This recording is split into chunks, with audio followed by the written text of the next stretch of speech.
Jin the pet. क्या होगा अगर आप अपने घर जिन ले आए, उसे पालतू जानवर की तरह रखने के लिए? क्या वह आपकी सारी विश पूरी करेगा या आपको ही अपना गुलाम बना लेगा? चलिए जानते हैं इस मूवी एक्सप्लेनेशन में। मूवी की शुरुआत में हमें दिखता है कि दो लड़कियां मस्जिद जा रही हैं। इन दो लड़कियों में से एक लड़की ऐसी है जिसके अंदर जिन का साया है। मस्जिद में एक बाबा होता है जो जिन भगाने के लिए मंत्र पढ़ना शुरू कर देता है। बाबा जैसे जैसे मंत्र पढ़ता है वैसे वैसे जिन बौखलाने लगता है और वह अपने भयानक रूप में सामने आ जाता है। वह उसकी फ्रेंड, साथी और बाकी लोगों को भी उठाकर फेंकना शुरू कर देता है। लेकिन बाबा मंत्रों का जाप और जोर जोर से करने लगता है। फिर एक शीशे की मदद से उस लड़की से जिन का साया निकालकर एक डब्बे में डालकर उसे कैद कर लेता है। अब सीन शिफ्ट होता है मलेशिया के एक बार में और हमें दिखता है कि वहां कॉन्सर्ट हो रहा है। उस कॉन्सर्ट में एक लड़का गाना गा रहा है जिसका नाम है शक्ति। ये फिल्म का हीरो है। वह गाना गाते गाते देखता है कि एक लड़की उस बार में इंटर कर रही है। उसे देखते ही शक्ति के बाकी सारे दोस्त उसे मोटिवेट करने लगते हैं, जा उसे प्रपोज कर दे। शक्ति जैसे ही उस लड़की को प्रपोज करने जाता है, उससे पहले एक लड़का जाकर उस लड़की को प्रपोज कर देता है। शक्ति का तो दिल टूट जाता है और वह अब डिप्रेस होकर रोज इधर उधर घूमने लगता है। तभी उसे उसके घर से फोन आता है।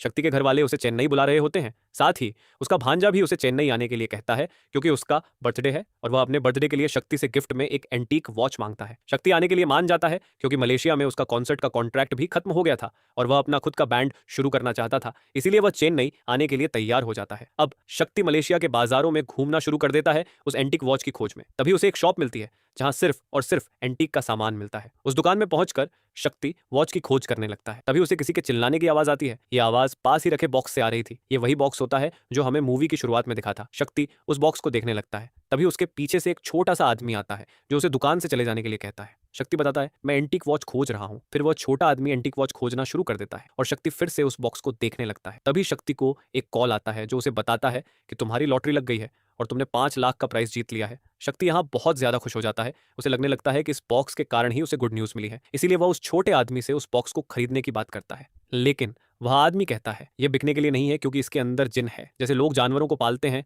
वैसे ही जिन को भी पाला जाता है। जिसका भी जिन पालतू बन जाता है वह उसे हर मुसीबत और तकलीफ से दूर करता है, उसकी सारी विश पूरी करता है। शक्ति को इन बातों पर बिलीव नहीं होता, इसीलिए वह थोड़ा डिटेल में बताने के लिए कहता है। फिर वह छोटा आदमी शक्ति को बताता है कि 700 साल पहले इंडोनेशिया के राजा ने अपने रिलीजन को बढ़ाने के लिए बाकी सब रिलीजनों पर अटैक कर दिया था। बाकी कंट्रीज ने भी अपने रिलीजन को बचाने के लिए उनके खिलाफ खड़े हुए, लेकिन इंडोनेशिया के राजा ने उन पर घोस्ट से अटैक करना शुरू कर दिया जिसमें बहुतों की मौत हुई। लेकिन इसमें भी कुछ राजाओं ने जीत हासिल कर ली थी। जब इन राजाओं को लोगों की मौत के पीछे का कारण पता चला तो वे पंडितों और साधुओं के पास जाकर मदद मांगने लगे। उन साधुओं और पंडितों ने राजाओं को जिन दिए जिसकी वजह से वे राजा बैटल्स जीतने लगे। लेकिन उन राजाओं ने एक चीज नोटिस की कि जिन उनकी बैटल्स में मदद करने के साथ साथ और भी बहुत सारी चीजों में मदद कर सकते हैं। इसीलिए उन सभी राजाओं ने फिर बहुत सारे जिन जागृत किए और उन्हें अपने घर के पालतू जानवर की तरह पालने लग गए। इसे सुनते ही शक्ति जिन को अपने घर ले जाने की बात करता है। तभी उस बॉक्स से भी आवाज आती है जिसे सुनकर उस छोटे आदमी को लगता है कि यह भी मान गया है, इसलिए वह शक्ति को जिन ले जाने दे देता है। अब शक्ति चेन्नई पहुंच जाता है। जब वह एयरपोर्ट से निकल रहा होता है तब वह गलती से एक लड़की का बैग लेने लगता है जिसका नाम प्रिया है। प्रिया शक्ति को देख लेती है कि वह उसका बैग लेकर जा रहा है। प्रिया शक्ति को रोककर अपना बैग वापस ले लेती है। प्रिया को देखते ही शक्ति को लव एट फर्स्ट साइट हो जाता है। फिर शक्ति को उसका दोस्त श्याम लेने आ जाता है। जब वे लोग घर जा रहे होते हैं तब भी शक्ति के बैग से जिन कुछ कुछ आवाज निकाल रहा होता है। इसे सुनकर उसका दोस्त पूछता है, ये किसकी आवाज आ रही है? शक्ति बताता है, यह जिन है। इसे सुनकर श्याम को लगता है कि कोई इंपॉर्टेंट जीन है जो बोल भी सकता है। वह बहुत ज्यादा खुश हो जाता है और कहता है कि घर जाकर तो आज पार्टी होगी। कुछ देर में शक्ति अपने घर पहुंच जाता है जहां वह अपने परिवार वालों से मिलता है और थोड़ी बातचीत करता है। तभी उसे रूम से चिल्लाने की आवाज आती है। जब शक्ति रूम में जाकर देखता है तो श्याम बैग से उसके सारे कपड़े निकालकर जिन को ढूंढ रहा होता है। इसके बाद शक्ति उसे बताता है, जिन कोई दारू की बोतल नहीं है, यह असली वाला जिन है। इसे सुनकर उसके सभी घर वाले शॉक हो जाते हैं और डरने लगते हैं। लेकिन शक्ति बताता है, इससे डरने की जरूरत नहीं है, यह हमारा दोस्त बनकर रहेगा, लेकिन इसकी 3 कंडीशंस हैं। पहली, इसे पानी से दूर रखना है। दूसरी, इसे सूरज से भी दूर रखना है। तीसरी, इसे खाना सुबह के 12 बजे से 5 बजे के बीच में देना है। अगर हम ये 3 रूल्स फॉलो नहीं करेंगे तो जिन बहुत ज्यादा पावरफुल हो जाएगा, लेकिन अभी के लिए यह हमारे लिए लकी है। जैसे ही वह यह बोलता है उसकी दादी बाथरूम में गिर जाती है, जिसे लेकर वे लोग तुरंत अस्पताल जाते हैं। हॉस्पिटल में डॉक्टर बताता है कोई गहरी चोट नहीं है, यह थोड़ी दवाइयों से ठीक हो जाएगी। अस्पताल में शक्ति को प्रिया दिखती है। उसे देखकर शक्ति दादी के रूम के सामने रोने का नाटक करने लगता है। शक्ति को रोता देख प्रिया उसे शांत करने जाती है और कहती है, कोई ज्यादा प्रॉब्लम वाली बात नहीं है, सब ठीक हो जाएगा। फिर शक्ति श्याम के साथ बाहर चला जाता है। उसे लोन चाहिए था अपना खुद का बैंड शुरू करने के लिए, इसलिए श्याम उसे बहुत सारी जगहों पर लेकर जाता है लोन दिलवाने के लिए, लेकिन उसे कहीं भी लोन नहीं मिलता। बाद में जब वे लोग एक बार में बैठे होते हैं तब वहां एक आदमी आकर उसे लोन दिलाने की बात करता है, लेकिन जो लोन देने वाला आदमी है वह बहुत ज्यादा इंटरेस्ट मांगता है। शक्ति को भी लोन चाहिए था, इसीलिए वह ज्यादा इंटरेस्ट देने के लिए भी तैयार हो जाता है और लोन ले लेता है। वे लोग बात कर रहे होते हैं कि तभी शक्ति को याद आता है कि रात हो गई है और जिनको खाना खिलाना है, इसलिए वह अपनी बहन को कॉल करके जिनको खाना खिलाने के लिए कहता है। शक्ति की दीदी रात के ठीक 12 बजे जिनको खाना ले जाकर दे देती है, लेकिन उसकी दीदी को यकीन नहीं होता कि क्या बॉक्स सचमुच खाना खा लेगा। इसीलिए वह रात को उठकर देखने जाती है कि क्या जिन ने वाकई खाना खा लिया। जब वह बॉक्स खोलकर देखती है तो उसमें खाना आधा खाया हुआ दिखता है। इसे देखकर उसकी दीदी घबराकर अपने रूम में चली जाती है और अगले दिन उसकी तबीयत भी खराब हो जाती है। अगली सुबह शक्ति के परिवार वाले बॉक्स के सामने बैठकर उसे घूर घूर कर देख रहे होते हैं। तभी वहां शक्ति आ जाता है।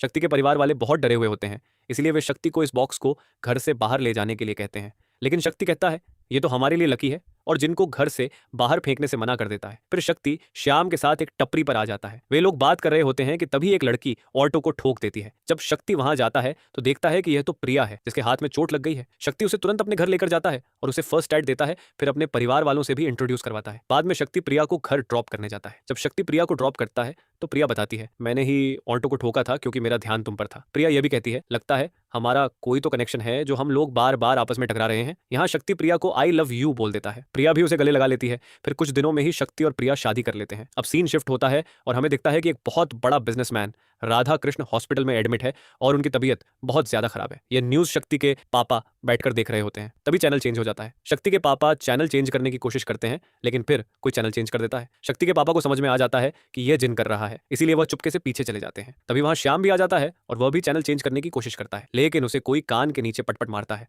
और उसे भी पता चल जाता है कि यह तो जिन है। वह वहां से भाग जाता है। अगली सुबह जब श्याम नहाकर आता है तो वह गलती से अपने बालों का पानी उस बॉक्स पर छिड़क देता है, जिसकी वजह से शीशे में से कुछ अजीब सा निकलता है और वह श्याम का पीछा करने लगता है। श्याम तुरंत घर से भागता है और अपना तौलिया भी गिरा देता है। उसे रोकने के लिए शक्ति का जीजा श्याम के पीछे गाड़ी लेकर जाता है, लेकिन बीच रास्ते में उनकी गाड़ी का टक्कर हो जाता है। जब शक्ति घर आता है तो उसके घर वाले सभी उसे बॉक्स को बाहर फेंक देने के लिए कहते हैं। शक्ति भी उदास होकर उस बॉक्स को फेंकने जा रहा होता है कि तभी उसकी बहन एक अलग ही आवाज में उसे रोक देती है। ऐसा लगता है कि उनके अंदर जिन घुस गया है। शक्ति उनकी बात मान लेता है और बॉक्स को घर से बाहर नहीं ले जाता। बाद में शक्ति को उस बॉक्स में कुछ तो अजीब लग रहा था, इसीलिए वह उस बॉक्स को लेकर एक तांत्रिक के पास चला जाता है। तांत्रिक कुछ झाड़ फूक करता है और कहता है कि अब यह तुम्हें परेशान नहीं करेगा। फिर शक्ति उस बॉक्स को लेकर घर आ रहा होता है। उधर दूसरी तरफ शक्ति ने जिससे लोन लिया था उसे लोन के पैसे वापस नहीं कर रहा था, इसलिए उन्होंने शक्ति को मारकर पैसे वापस लेने के लिए कुछ गुंडे भेज दिए थे। जब शक्ति रास्ते से जा रहा होता है तो वे गुंडे शक्ति को गाड़ी से निकालकर मारना शुरू कर देते हैं। वे लोग जब शक्ति को मार रहे होते हैं तब देखते हैं कि गाड़ी अपने आप हिल रही है। वे गाड़ी में देखने जाते हैं कि ऐसा क्या है। जैसे ही वे गेट खोलते हैं अपने आप गिरना शुरू हो जाते हैं, यानी जिन ने उन्हें मारना शुरू कर दिया। फिर श्याम शक्ति को कॉल करके हॉस्पिटल बुलाता है क्योंकि उसकी दीदी की डिलीवरी होने वाली है। शक्ति पहले घर जाकर उस बॉक्स को रख देता है, फिर सीधा हॉस्पिटल जाता है जहां उसकी दीदी को लड़का होता है। फिर वे लोग जैसे ही घर आते हैं तो देखते हैं कि प्रिया जमीन पर पड़ी हुई है और चारों तरफ खून है। प्रिया को इस हालत में देखकर उसकी दादी शक्ति पर बहुत ज्यादा गुस्सा होने लगती है और कहती है मैंने तुझे पहले ही बोला था कि जिनको घर से बाहर ले जा। शक्ति भी अब बहुत ज्यादा गुस्सा होकर उस बॉक्स को ले जाकर घर के बाहर फेंक देता है। बॉक्स के गिरने के बाद उसमें से जिन निकल जाता है। वहीं दूसरी तरफ शक्ति प्रिया को लेकर अस्पताल पहुंच जाता है। वहां डॉक्टर उसे बताते हैं कि प्रिया को किसी ने जोर से हेड पर हिट किया था, जिसकी वजह से वह कोमा में चली गई थी, लेकिन अब वह ठीक है। हालांकि यह कहना मुश्किल है कि वह कब तक होश में आएगी, लेकिन वह तुम्हारी सारी बातें सुन सकती है। रात में हमें दिखता है कि कोई प्रिया के बहुत करीब जा रहा है। तभी सीन शिफ्ट होता है और शक्ति के अंदर जिन घुस जाता है। वह तुरंत प्रिया के रूम में जाता है और उसका ऑक्सीजन मास्क लगाता है। फिर शक्ति को किसी के बोलने की आवाज आने लगती है। शक्ति आसपास मंडराकर देखता है, कोई उसे मास्टर कहकर बुला रहा होता है। शक्ति समझ जाता है कि यह जिन है। शक्ति उसे डांटने लगता है तुमने प्रिया के साथ यह सब क्यों किया। जिन बोलता है अगर मैं नहीं होता तो आज प्रिया बच नहीं पाती। जिन बताता है जिसने प्रिया का यह हाल किया वह आसपास ही घूम रहा है, हमें उसे जाकर सबक सिखाना चाहिए। शक्ति कहता है अब तुम कुछ नहीं करोगे, मैं ही करूंगा। फिर शक्ति आसपास देखने के बाद उस आदमी को ढूंढ लेता है, लेकिन वह आदमी शक्ति को मारने लगता है और जिन चुपचाप खड़े खड़े देखता रहता है। वह फाइटिंग के मजे ले रहा होता है क्योंकि शक्ति ही पीट रहा होता है। शक्ति एक भी पंच उस आदमी को नहीं मार पाता। जिन शक्ति से कहता है मैं संभाल लूंगा, लेकिन शक्ति उसे दूर रहने के लिए कहता है। जब शक्ति बहुत ज्यादा पीट जाता है तब वह जिन से मदद मांगता है। जिन शक्ति की बॉडी में घुसकर उस आदमी को खूब मारता है और टॉप फ्लोर से नीचे गिरा देता है, जिसकी वजह से उस आदमी का सिर फट जाता है। लेकिन इसका ब्लेम शक्ति पर नहीं आता क्योंकि उस समय शक्ति इनविजिबल हो गया था जब तक उसके अंदर जिन था। वापस रूम में आकर शक्ति जिन पर ही ब्लेम डाल रहा था कि तुम्हारी वजह से ही प्रिया का यह सब हाल हुआ। जिन बताता है यह सब मैंने नहीं किया, कुछ गुंडे आकर प्रिया को मार रहे थे। यहाँ जिन बहुत इमोशनल होकर बोलता है तुम बिना कुछ जाने सारा ब्लेम मुझ पर ही डाले जा रहे हो, जबकि मैंने कुछ किया ही नहीं। शक्ति जिनसे सॉरी बोलता है और पूछता है मैंने तुम्हें घर से बाहर फेंक दिया, फिर भी तुम मेरी मदद क्यों कर रहे हो। जिन फिर अपनी स्टोरी सुनाता है जो नया राजा इंडोनेशिया का बना, वह जिनकी मदद से हर कंट्री को जीतने में कामयाब रहा। उसने बहुत सारी दौलत और शोहरत इकट्ठा कर ली, लेकिन उसके राज्य के एक मिनिस्टर को राजा का सिंहासन, दौलत और शोहरत चाहिए थी। इसीलिए वह राजा और रानी को मारना चाहता था। चूंकि राजा और रानी की रक्षा जिन करता था, उन्हें मारना आसान नहीं था। इसलिए मिनिस्टर ने राजा और रानी के जिन को एक बॉक्स में कैद कर लिया और बुरे जिन को उस बॉक्स में डालकर राजा को दे दिया, जिसकी वजह से बुरे जिन ने सबसे पहले रानी को मार दिया। राजा के लिए उसकी रानी ही सब कुछ थी, इसीलिए वह अब कहीं नहीं जाते थे। वह अपने ही राज्य में अकेले रहते थे, लेकिन उन्हें कहीं ना कहीं पता था कि उन्होंने जिस जिन को पाला है वह रानी को नहीं मार सकता। एक दिन ऐसा ही होता है कि वह बुरे जिन को रंगे हाथ पकड़ लेते हैं जब वह जिन उन्हें मारने जा रहा होता है। वे साधुओं को बुलाकर बुरे जिन को कैद करवाते हैं और समुद्र में फेंक देते हैं। कुछ दिनों में राजा की भी मौत हो जाती है और मिनिस्टर राज्य हथिया लेता है। अच्छे जिन को बहुत दुख होता है कि वह रानी को बचा नहीं पाया, इसलिए उसने भी अपने आप को बॉक्स में कैद करके रख लिया। वहीं बुरा जिन बहुत सारी कंट्रीज घूमा अपना बदला लेने के लिए। उसने बहुतों को मार दिया और वह आज भी बदले के लिए वेट कर रहा है। जिन शक्ति को बताता है, मैं इतने सालों से तुम दोनों के रीबर्थ का वेट कर रहा था, लेकिन तुम दोनों कभी एक साथ इंसान नहीं बने। कभी एक जानवर बनता तो दूसरा इंसान, कभी एक इंसान बनता तो दूसरा जानवर, और अब जाकर मुझे तुम दोनों की सेवा करने का मौका मिला है। अब मैं अपनी जान पर खेलकर भी तुम लोगों को बचाऊंगा। अब हमें पता चलता है कि मूवी की शुरुआत में हमने जिस बड़े बिजनेसमैन राधा कृष्ण की बात की थी, वह अब इस दुनिया में नहीं रहे। उनका सारा बिजनेस संभालने के लिए उनकी टीम ने राधा कृष्ण के मैनेजर के बेटे अशोक को आर के ग्रुप कंपनी का सीईओ बना दिया। क्योंकि राधा कृष्ण की न तो वाइफ थी न ही बच्चे थे, इसीलिए वह अशोक को अपने बच्चे के समान मानते थे। और उनकी टीम के मुताबिक राधा कृष्ण ने ही अशोक को अपना लीगल हेयर बना लिया था। अब मैनेजर मीटिंग खत्म करके अपने बेटे अशोक के पास जाता है तो देखता है कि वह बॉक्सिंग बैग को मार रहा होता है, जिसमें एक आदमी होता है। हमें यहाँ पता चलता है कि प्रिया पर इन्हीं लोगों ने अटैक करवाया था। वे किसी भी हालत में प्रिया को मारना चाहते थे। मैनेजर के वर्कर्स मैनेजर से प्रिया को खत्म करने के लिए एक आखिरी मौका मांगते हैं। अब सीन शिफ्ट हो जाता है, जहां डॉक्टर शक्ति को बताता है कि प्रिया अब खतरे से बाहर है, तुम उसे घर ले जा सकते हो। फिर शक्ति प्रिया को लेकर घर आ जाता है, साथ ही वह जिनको भी घर ले आता है। घर में आने के बाद शक्ति अपने परिवार को बताता है कि जो भी अनहोनी हुई और जो भी हमारे साथ गलत हुआ वह जिन ने नहीं किया था। शक्ति जिन को सबके सामने ले आता है और जिन भी सबको सारी गलतियां बताता है। वह यह भी बताता है कि मैंने आपकी किस किस तरह मदद की। जैसे शक्ति की दीदी का पैर फिसलने वाला था तो उसे जिन ने पकड़ा। फिर शक्ति सभी से जिन को इंट्रोड्यूस करवाता है, जिनको देखकर सब घबराते घबराते मिलते हैं। लेकिन शक्ति के पापा जिनसे एक रिक्वेस्ट करते हैं। वे कहते हैं, जब प्रिया यहाँ आई थी तो हमारे घर में बहुत खुशी का माहौल था, लेकिन अब प्रिया बेड पर पड़ी हुई है। अब तुम्हें ही प्रिया और हमारी रक्षा करनी है। अब शक्ति, जिन और श्याम रेस्टोरेंट में खाना खाने जाते हैं। रेस्टोरेंट में शक्ति जिनसे बातें कर रहा होता है, लेकिन आसपास बैठे लोगों को शक्ति का नेचर बहुत अजीब लगता है, इसीलिए वे उसका वीडियो रिकॉर्ड करके वायरल कर देते हैं। ये वीडियो न्यूज़ तक पहुंच जाता है। यही न्यूज़ हॉस्पिटल में चल रहा होता है, जहां वह हेड इंजरी वाला आदमी एडमिट था। वह आदमी शक्ति को देखते ही अशोक और बाकी लोगों को बता देता है कि शक्ति ने ही मुझे मारा था। देर रात अशोक अपने गुंडे भेज देता है शक्ति और प्रिया को मारने के लिए। लेकिन आज सिचुएशन कुछ और थी, क्योंकि शक्ति के साथ आज जिन था। गुंडों के घर घुसते ही जिन शक्ति की बॉडी में जाकर सबको मारने लगता है। लेकिन कुछ गुंडे प्रिया के रूम तक पहुंच जाते हैं, पर वहां भी जिन पहुंच जाता है और उन्हें मारकर वहां से भगा देता है। गुंडों के जाने के बाद शक्ति सोचने लगता है कि कौन होगा जो प्रिया को मारना चाहता है। प्रिया तो एक सीधी सादी लड़की है, उसने तो किसी का कभी बुरा भी नहीं किया। तभी शक्ति को याद आता है कि जिस आदमी को उसने अस्पताल में मारा था, उसकी जेब से उसका पर्स निकाल लिया था। शक्ति तुरंत उस पर्स को चेक करता है, जहां उसे एक होटल का रिसिप्ट मिलता है। फिर शक्ति अपने एक पुलिस दोस्त की मदद से उस होटल का सीसीटीवी देखने लगता है, जहां उसे कुछ आदमी दिखते हैं जो प्रिया को मारने आए थे। अब शक्ति उन आदमियों को ढूंढने लगता है जो प्रिया को मारने आए थे। शक्ति को उसके दोस्त से पता चलता है कि उनमें से एक आदमी अभी बार में है। शक्ति फिर बार पहुंच जाता है, जहां पहुंचकर जिन शक्ति की बॉडी में घुस जाता है और उस आदमी को बहुत मारता है। वह आदमी सब कुछ शक्ति को बता देता है, जो हमें आगे पता चलेगा।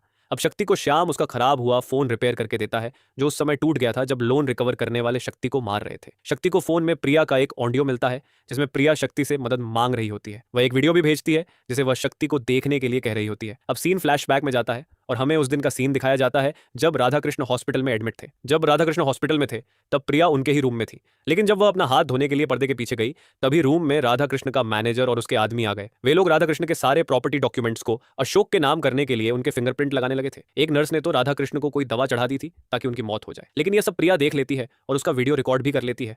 लेकिन राधाकृष्ण का मैनेजर प्रिया को देख लेता है। प्रिया वहां से जान बचाकर भागती है और भागते भागते ही वीडियो शक्ति को भेज देती है। अब हमें प्रिया की स्टोरी भी दिखाई जाती है। राधाकृष्ण की वाइफ की मौत किसी रीजन से हो गई थी और उनका कोई बच्चा भी नहीं था, इसीलिए राधाकृष्ण मैनेजर के बच्चे अशोक को अपने बच्चे के जैसा मानते थे।